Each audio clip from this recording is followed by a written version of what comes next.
Bonjour à tous, hashtag un jour un poème. Nous retrouvons aujourd'hui le thème du poète que nous avions évoqué avec Baudelaire et l'Albatros, la condition du poète dans la société, ce mal de vivre, le fait que le poète est aussi connecté aux grandes arcanes du monde. Eh bien, Victor Hugo, lui aussi, s'est intéressé à ce thème dans ses odes.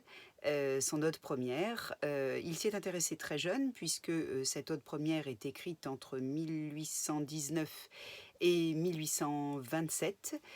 Donc vous voyez, il est né en 1802, donc en fait il est tout jeune quand il écrit ce poème.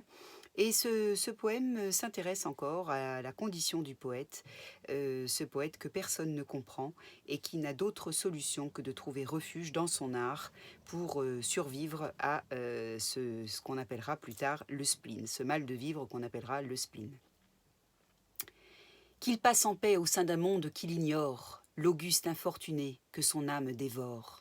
Respectez ses nobles malheurs, fuyez, ô plaisir vain, son existence austère.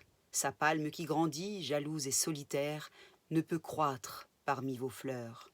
Il souffre assez de mots sans y joindre vos joies. Chaque pas qu'il enfonce en de sublimes voies, par une douleur est compté. Il pleure sa jeunesse avant l'âge envolé.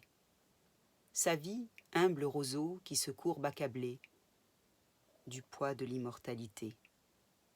Voilà, donc vous voyez que au-delà de la vie spirituelle et de l'art, c'est aussi un rapport à la mort et à l'immortalité, à la postérité, donc à la survivance aussi de l'âme du poète à travers son art. C'est déjà un questionnement quand même profond d'un homme qui est quand même encore jeune et qui interroge donc sa muse pour savoir où cela va-t-il le mener. Voilà, c'était donc un jour un poème qui suit l'Albatros de Baudelaire. Nous allons écouter très prochainement un extrait des Méditations poétiques de Lamartine. Je vous retrouve donc très vite. À bientôt, très belle journée.